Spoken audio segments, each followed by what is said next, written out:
গাছে সার দিতে হবে না, গোবরটা আমি যে কোথায় রাখলাম, গোবরটা তোর দ্বারা এটাই হবে, তুই গোবরই মাখ। মা, আমার হলুদটা বেটে দিয়েছো? হ্যাঁ মা, এই যে এই নে, এই হলুদটা মেখে সেজে গুজে তুই বড় বাড়ি যাস, বুঝলি? আচ্ছা, পুরোটাই মেখে নিবি কিন্তু। ঠিক আছে মা।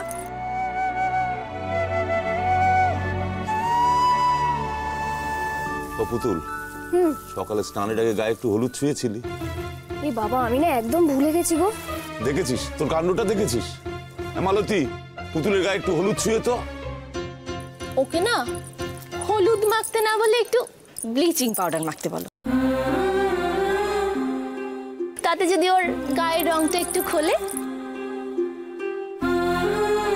মিতুল, তোর মুখটা একটু সামলা, আমি কিন্তু অনেকদিন ধরে দেখছি। বাবা থাক না, দিদিকে শুধু শুধু বকাবকি করো না, ও তো আর ভুল কিছু বলেনি। আমি আর হলুদ মেখে কি করবো বলো তো, সবার জন্য তো সবকিছু নয়। মা, তুমি না হলুদটা দিদির জন্যই রেখে দাও, আমার জন্য এই গোবরই ঠিক আছে।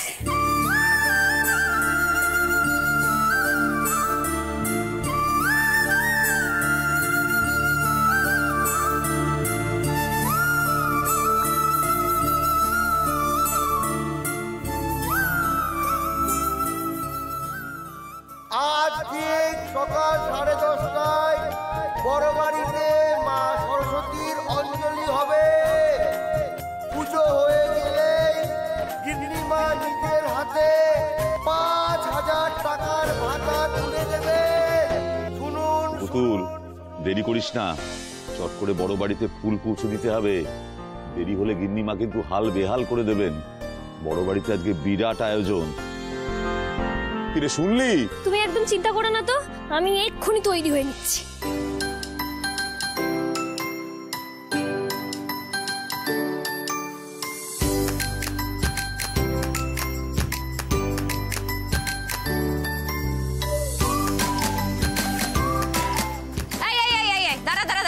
কোথায় যাচ্ছিস রে খাতা বই নিয়ে? আজকে তো সরস্বতী পুজো, সরস্বতী পুজোর দিন তো মায়ের পায়ে বই খাতা রাখতে হয়।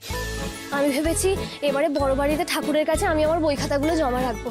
সামনেই তো পরীক্ষা, ঠাকুর যদি আশীর্বাদ করে আমি ঠিক পাশ করে যাব, দেখবে। আমি এলাম গো বাবা, আমি আসছি।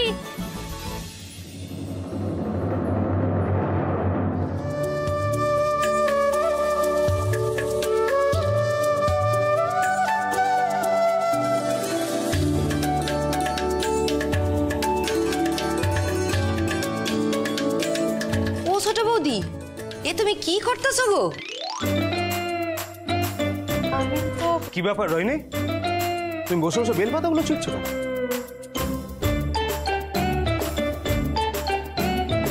তোমাকে তো অঞ্জলির ফুলগুলো ছিঁড়ে ঝুড়িতে রাখতে বলা হয়েছিল। সত্যি রয়নি, তুমি না হাজার একটা বাইরের লোকের সামনে সব সময় আমার নাক কাটো। তুমি বউ না? একদম ভুলে গেছি গো। নতুন কথা যেন বললো ভুলে গেছিল, সবসময় তো ভুলেই যাও। যা বলি ঠিক তার উল্টোটা করো। হ্যাঁ, আমি একটু ভুলে যাই ঠিকই, কিন্তু শুধরে দিলে তো উল্টোটাকে উল্টে সোজা করে দিই। উদ্ধার করেছি। আরে ভাই, এই টেরা, হ্যাঁ এদিকে আয়। টেরা, তুই টেরা, পাখাটার দিকে তাকিয়ে দেখ, তাকিয়ে দেখ কি লাগিয়েছিস। ওদিকে দেখ, দেখ সব কটা ফুলের চেন বাঁকা লাগিয়েছিস। কাজে ফাঁকি, হ্যাঁ কাজে ফাঁকি, তাহলে কিন্তু টাকাতেও ফাঁকি পড়বে, বুঝতে পেরেছিস? ছোট ঠাকুরপো, থাক না গো, পুজো আচ্ছার দিনে ওদেরকে আর বকাবকি করো না, থাক, ছেড়ে দাও। ও হরি কাকা, ওদেরকে নিয়ে ওদিকটায় যাও, ঠিক করে কাজগুলো করো। আসলে কি জানো তো বড় বৌদি, কাজে ফাঁকিবাজি দেখলে না মাথাটা গরম হয়েছে। যাকে ময়ূক কোথায়? কলকাতা থেকে ফেরেনি এখনো? পুজোর বাকি জিনিসগুলো তো লাগবে। হ্যাঁ বড় মা। হ্যাঁ হ্যাঁ, দাদা ভাই কত দুর্গ, কখন আসবে? চলে আসবে। ময়ূখের খবর ওর মাকে জিজ্ঞেস না করে আমাকে জিজ্ঞেস করা উচিত, কারণ তার সব খবর আমি রাখি।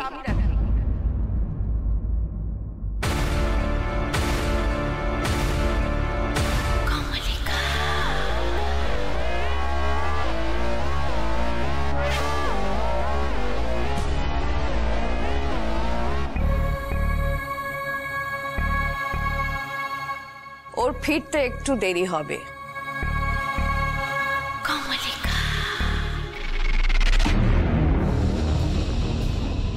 ময়ূকের ফিরতে দেরি হবে কেন?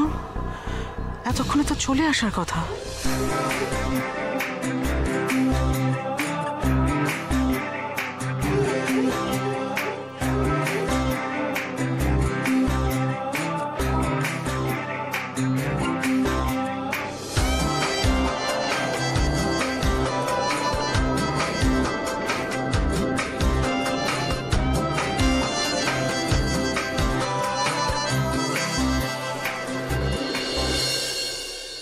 এই প্রথম তোমার সাথে আমি কলকাতায় গেলাম, কলকাতা দেখলাম, আমার তো একেবারে চোখ ধাঁধিয়ে গেছে।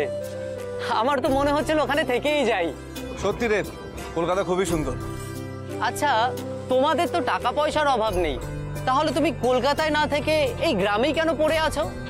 ওখানে থেকেই না হয় কাজ করতে। তা তুই ঠিক বলেছিস, কিন্তু নিজের শিকড় ছেড়ে অন্য জায়গায় ঘাটে ঘাটতে আমি পারবো না। তাছাড়া এখানে আমার পরিবার আছে, আছে মাটির টান। আর তাছাড়া কলকাতা থেকে মৌলভূমি কম কিসের?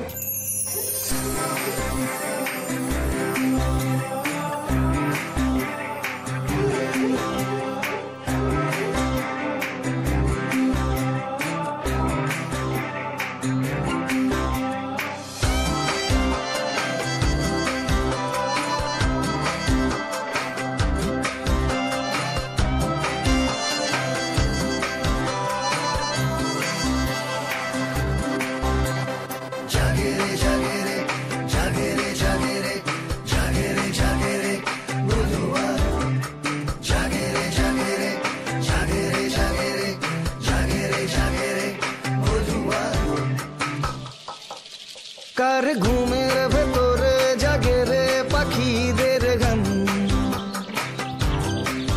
কার বুকের ভেতরে জাগে রে ফুলের বাগান।